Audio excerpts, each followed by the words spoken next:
Nous sommes en compagnie de Vander, qui est le responsable de l'organisation de la première édition du festival Tout mélangé de Mont-Louis. Oui. Bonjour Vander. Bonjour, bonjour. Première question évidemment qui se pose, pourquoi le nom Tout mélangé?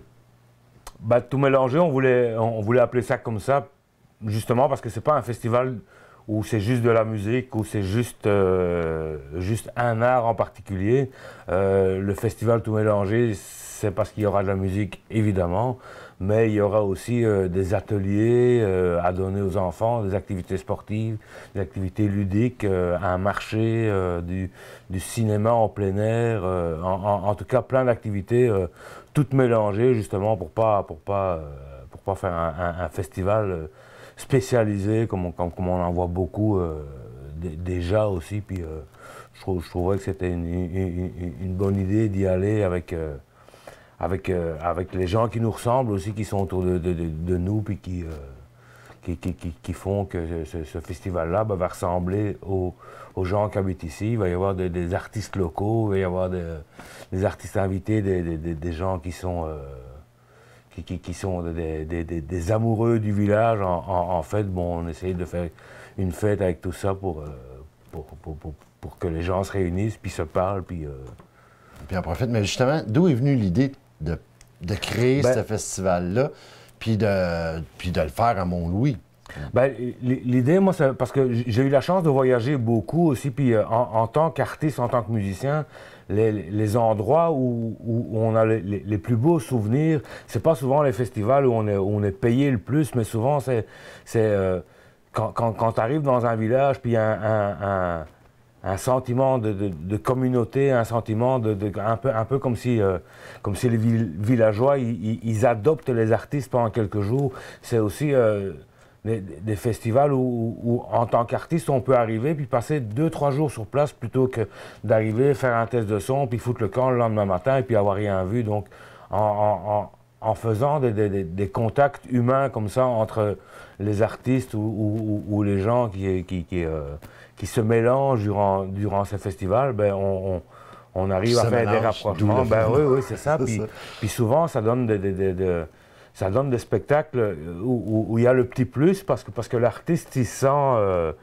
sent un peu de quelque part en restant pendant quelques jours dans un village aussi comme le nôtre. Puis bon, ben, on comprend que le monde ne font pas spécialement ça pour l'argent, puis que Mont-Louis, ben, c'est un village qui a quelque chose à offrir. Ben, c'est Mont-Louis, c'est déjà le lieu, l'espace, la beauté du village. Puis ça pèse dans la balance souvent quand les gens ont envie de dire oui ou non à participation à un festival ou non, quoi. Puis je pense que le fait aussi d'inclure des gens de la population dans la programmation, les artistes locaux comme ben oui, ben, tu sais, ça aussi, déjà au niveau de l'organisation, ben, tu sais, moi j'ai pris ça un peu en main, mais avec l'aide d'Éric l'Italien qui va nous donner un coup de main pour l'organisation aussi et puis dans certains points plus précis. Il y a Yannick Élément qui nous fournit sa salle, qui nous donne le support technique aussi. Donc déjà,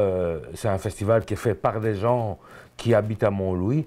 Dans la programmation aussi, ben, on veut justement faire un cabaret Mont-Louis où c'est tous des artistes du coin aussi, puis aussi ces amoureux du village aussi qui, après quelques années, passent ici, puis ont envie de passer un moment avec nous. Fait que on les invite à passer ce moment-là, puis à se mélanger encore une fois avec les artistes du coin aussi. Donc ça peut faire des très belles rencontres. Ben, en général, oui, c'est ça qui se passe. Puis c'est ça que je trouve qui manque des fois dans les festivals, c'est qu'on n'a pas l'occasion, nous, en tant qu'artistes, de se rencontrer, puis de créer quelque chose un peu on the spot aussi, là, qui fait que, bon, ben, justement, il se passe de quoi dans ton village, dans ton festival, c'est quelque chose qui t'appartient à toi. C'est pas quelque chose qui va être joué ailleurs. C'est vraiment des spectacles, des activités uniques qui font qu'on avait envie de donner ça aux gens un peu, justement. Là, On parlait tantôt justement d'une programmation qui va être variée. Les gens vont en avoir pour tous les goûts, tant familial, musical. Qu'est-ce qui est déjà, la programmation ne doit pas être complétée, mais qu'est-ce qui est déjà complété? Qu'est-ce qui est déjà à la programmation? Ben, on sait qu'il va y avoir déjà les 2 grosses soirées, le vendredi 3 juillet, parce que le festival a lieu du jeudi 2 au dimanche 5 juillet. On sait que le jeudi, il va y avoir une soirée karaoké qui va être animée par Danny Bergeron. Donc encore implication locale aussi des gens qui veulent faire quelque chose pour leur communauté. Des 5 à 7 festifs à peu près tous les jours. Il va y avoir des activités de cerf-volant sur la plage. Il va y avoir des activités d'un grand tournoi de fer. Il va y avoir des projections au cinéma en collaboration avec le Carrousel international du film de Rimouski qui nous envoie des films ici spécialement dédiés aux jeunes publics. Donc des programmation en extérieur. Il va y avoir le spectacle de All Savannah, des DJ, de l'art visuel aussi avec Fred Péloquin, qui est un de ses amoureux du village, justement, qui vient ici pour faire une activité visuelle participative avec les enfants sur base de petites voitures qui roulent puis qui construisent des dessins sur des tableaux sur lesquels après on met en couleur avec tous les gens. C'est vraiment participatif aussi. Il y a M. Firmin Galland, qui est un sculpteur du village aussi, qui va faire des sculptures sur bois. Enfin, en fait, c'est ça. C'est vraiment... c'est tout mélangé. C'est tout mélangé. Si on vous le dit, quoi. Au niveau, justement, dans l'esprit d'être tout mélangé, d'être pour tout le public, est-ce que les prix vont être accessibles? Est-ce que ça va être... Ça aussi, dans justement cette période d'austérité qu'on vit aussi, on a voulu, spécialement pour ce festival-là, que les gens puissent donner ce qu'ils veulent aussi. On comprend bien que des familles entières ne peuvent pas payer 15 $ par membre de la famille pour aller voir un spectacle. Ils ne peuvent pas faire ça toutes les semaines. Bon, alors, pendant la période du festival, pour vraiment le maximum des activités, on va proposer aux gens de nous faire une contribution volontaire ou alors un don en matériel. Donc, si vous avez des couvertures, amenez les couvertures. Nous, on va les donner à des gens qui ont froid. Si vous avez des jouets, on va les donner à des organismes qui ont besoin de jeux pour des enfants. Si vous avez des sous, c'est sûr qu'on va pouvoir en faire quelque chose parce qu'il y a du monde dans l'organisation aussi qui doit vivre. Il y a les artistes, il y a les programmes à faire, il y a enfin, toutes les choses à mettre en place pour qu'un festival marche bien aussi. Donc, on veut vraiment exclure personne. Puis, si vous n'avez pas d'argent, venez quand même. Là, la majorité des activités vont être déjà à l'extérieur. Sur la plage. Sur la plage ou aux alentours de la Pointe-Sec. Le marché des artisans aussi. Ça aussi, là, venez voir, venez prendre du temps là-bas. Puis, venez dans un espace où ça va être sécuritaire, où les parents vont être ici, puis les enfants vont être pas loin aussi. Donc, ça se veut aussi multigénérationnel, justement, pour que tout le monde puisse participer, puis les pauvres, les riches, les petits, les gros, puis tout le monde.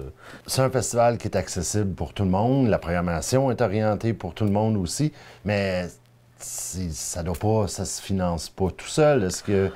Est-ce que le festival doit faire des démarches au niveau de trouver des commanditaires? Justement, on comptait cette semaine aller faire le tour des commerçants montlouisiens pour voir s'ils peuvent nous donner un petit coup de main pour essayer de mettre Mont-Louis dans la vitrine aussi, parce que c'est sûr que des subventions de la culture, il y en a de moins en moins, des subventions gouvernementales et provinciales pour organiser ce genre d'événements, il y en a de moins en moins. Donc si on a décidé en tant que citoyen que si on faisait rien, il ne se passerait rien. Donc on va essayer de faire ça entre nous aussi. C'est sûr que le but, c'est pas de ramasser des millions, mais ça va prendre un peu de sous. Puis si on peut nous aider dans ce sens-là, on va prendre toutes les aides qu'on peut, évidemment. Et c'est la première édition. Si c'est un succès, ça peut être réitéré, puis ça peut devenir un festival, un rendez-vous annuel que les gens vont connaître et savoir et venir à Mont-Louis exprès pour.